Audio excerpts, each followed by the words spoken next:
Welcome to e-commerce psychology, where's the deep dive that tries to, get right into what makes online shoppers tick. Today we're focusing on something called the halo effect. It's basically how that initial good feeling about a brand can influence how you see everything else they do. We're digging into a really insightful piece by Mohammed Tufekci Pan called How the Halo Effect Influences Product Line Extensions, E-commerce Psychology. And our goal today is pretty straightforward. We want to give you actionable insights. So whether you run an e-commerce business, you're in marketing, or maybe you're just curious about purchase decisions, we want to help you understand how you can use positive vibes around your existing products to successfully launch new ones. Oh, and this deep dive is powered by Growth Suite. Growth Suite helps you run smart discount campaigns on your store. You can test it for free on your Shopify store. Just search for it on the Shopify App Store. Absolutely. And it's so important to realize that existing goodwill, that positive feeling, isn't just, nice to have. It's a real strategic asset. We're going to explore how businesses can tap into that intentionally to give their new product launches a much better shot at succeeding.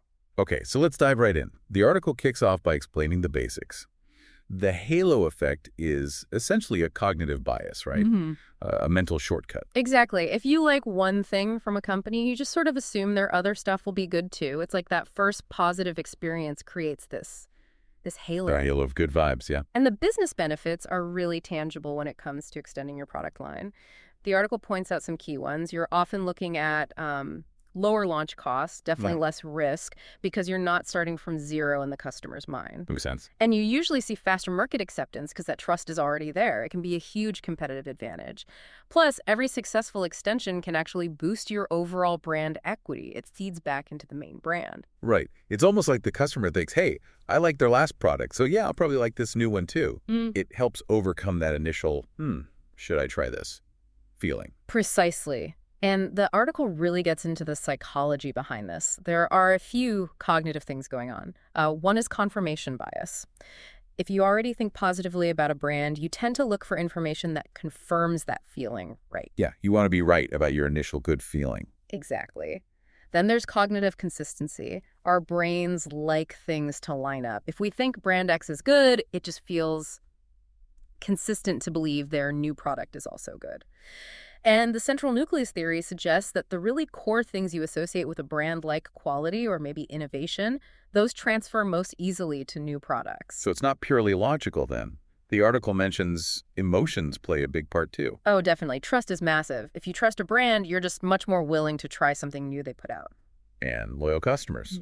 They jump on board quicker. They're often your first adopters, yeah. That loyalty translates directly. Plus, there's this sense of reduced risk. Sticking with a familiar name when trying, say, a new type of gadget just feels safer than going with a complete unknown. That emotional safety net. It's powerful.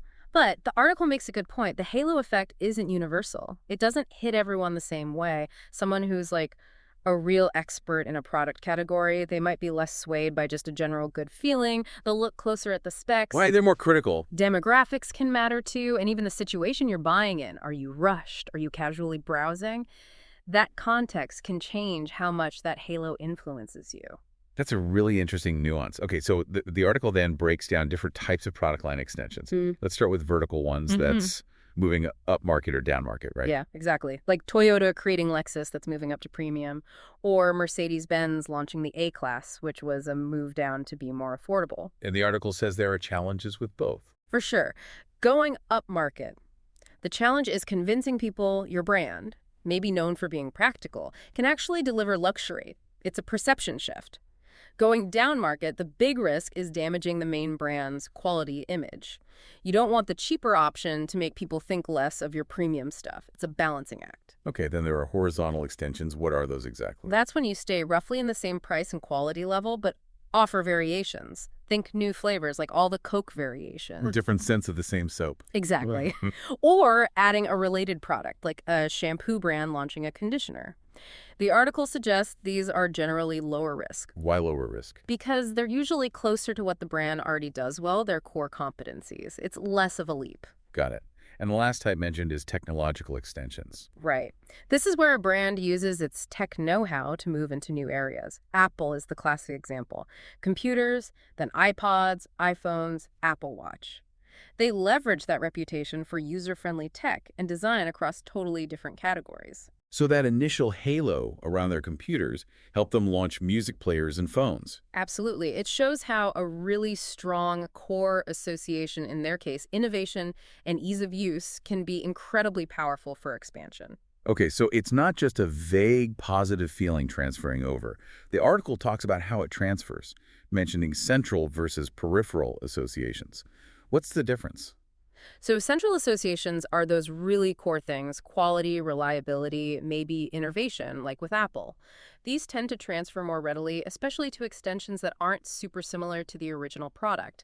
Peripheral associations are more specific, maybe a particular design feature or color. These might transfer well to a very similar product, like a new flavor, but maybe not to something completely different. So successful extensions lean on those core central associations. That's what the article suggests, yeah. You emphasize the things that are fundamentally true about your brand and are relevant to the new category. And then there's this idea of congruency. What factors play into that? Well, there are a few key ones. Brand self-congruency. Does the new product fit with how the consumer sees themselves? Like, is this brand me? Kind of, yeah. Yeah. Then category fit. Does it make logical sense for this brand to offer this type of product? Is it a natural extension? And perceived risk. How much of a gamble does it feel like to try this new thing, even from a trusted brand?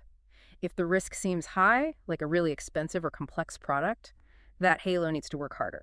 So the better the fit across these areas, the stronger the halo transfer. Exactly. Stronger congruency means that positive feeling is more likely to bridge the gap to the new product. And how you talk about the new product, the communication must be vital too. Absolutely crucial. The article mentions framing. Are you highlighting the functional benefits, like this new vacuum has stronger suction, or the symbolic ones, like this car represents your success?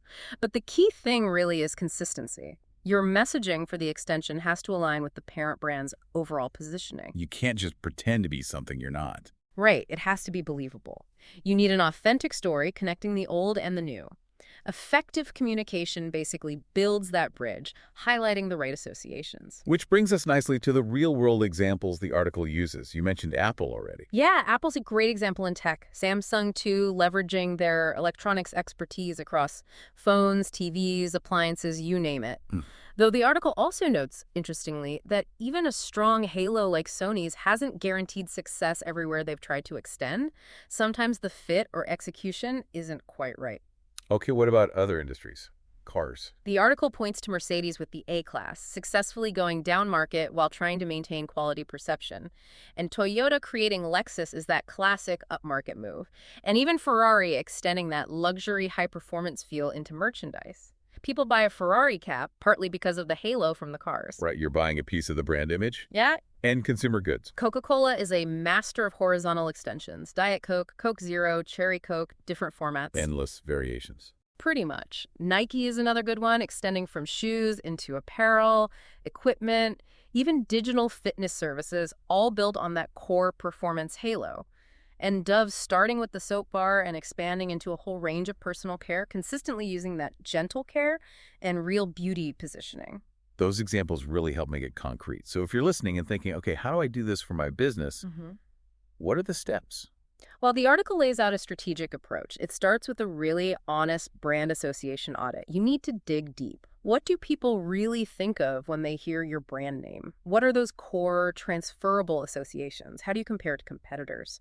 Consumer research is key here. So first, understand what your halo is actually made of. Makes sense. What's next? Then, selecting the right extension categories. This is critical. Should you go vertical, up or down, or horizontal? You need to assess the fit, evaluate the risks involved, and think about how this new product will actually complement what you already offer. It's got to meet a need and leverage your strengths. And then communicate it properly. Exactly. Your marketing communication needs to clearly link the new product back to the parent brand's strength. Consistency in visuals, tone, messaging, it all reinforces that connection. You need a strategic message. But it's not all sunshine and rainbows, is it? The article talks about risks and challenges too. What can go wrong? Oh, plenty. There's the risk of negative spillover, sometimes called the horn effect. A bad extension can actually harm the reputation of your main brand. That's a scary thought. Yeah, you don't want the new thing dragging down the original. Right. There's also brand dilution. If you stretch too far into too many unrelated areas, people might get confused about what your brand even stands for anymore. Your core identity gets fuzzy. And quality inconsistency. That's a big one. If the extension doesn't live up to the quality standards people expect from your brand, it erodes trust fast. Unmet expectations are dangerous. And are there specific challenges depending on the category? Yes, the article highlights a few. Luxury brands need to worry about maintaining exclusivity if they extend downwards. Tech brands extending into services might face totally different customer support expectations. Food and beverage. Well, taste and health perceptions are everything. And if you're a service business moving into physical products, suddenly you're dealing with manufacturing, logistics, whole new ballgame. Plus, you've got competitors watching your every move. Absolutely. You need to anticipate how they might react to your extension. Maybe even plan defensive extensions to protect your turf. It's a dynamic landscape. So assuming you launch an extension, how do you know if it's actually working? How do you measure success? Good question. The article suggests looking beyond just sales of the new product, though that's obviously important. Look at KPIs like cross-selling. Is the extension helping sell more of your original products? How is it impacting overall brand equity metrics? Is it bringing in new customers or helping retain existing ones? You need a holistic view. So numbers, but also perception. Definitely. You need to research how consumers are actually perceiving the new product and how it impacts their view of the parent brand. Pre- and post-launch surveys, ongoing monitoring. Comparing successful versus less successful extensions can also teach you a lot about what strengthens your brand versus what might dilute it. And the financial side. Crucial. You need to assess the return on investment. Compare the development and launch cost to what it might have cost without the halo effect. Look at profitability, long-term value. Does it justify the investment? Okay, looking ahead, the article touches on future trends. What's coming down the pike for halo-driven extensions? Well, digital is huge. Think digital goods, virtual reality or augmented reality experiences tied to a brand, subscription services building on existing trust. Data personalization plays a role too. Using that brand trust to create more connected experiences. Exactly. Sustainability is another big one. Brands with strong ethical reputations can leverage that halo to launch green product lines or circular economy initiatives. Credibility is key there. In collaborations. Yeah, cross-industry collaborations are interesting. Co-branding, licensing, building ecosystems where different brands bring their expertise and their halos together to enter new spaces. So to wrap it all up, the article offers a kind of practical guide, right? A framework. It does. It suggests a systematic approach. First, that brand audit we talked about. Then research potential categories, really assess the risks, plan your resources, and get everyone in your company aligned. Then nail the launch. Right. Develop clear messaging, choose the right channels and pricing, think carefully about timing to maximize that initial halo boost. And it doesn't stop at launch. No way. Post-launch management is critical. You need to protect the parent brand, be ready to tweak the extension based on feedback, think about the long-term brand architecture, and even have criteria for when to discontinue an extension if it's not working. It sounds like leveraging the halo effect, while powerful, requires real strategic thinking and careful execution. Absolutely. But the potential benefits, reduced risk, faster adoption, stronger brand equity, make it a really compelling strategy in the competitive e-commerce world. Understanding the psychology, being smart about the type of extension, and implementing it thoughtfully can really pay off. Right. So the final thought for you listening is this. Take a hard look at your brand's existing strengths. What's that positive glow, that halo that you've already built? And then think strategically. How can you extend that positive light into new areas to create more value for your customers and your business? You might be surprised where your brand's halo could reach. And remember, this deep dive was powered by Growth Suite. Growth Suite helps you run smart discount campaigns on your Shopify store. You can test it out for free. Just find it on the Shopify App Store. That brings us to the end. Thanks so much for tuning in to E-Commerce Psychology. Thank you. It was a great discussion.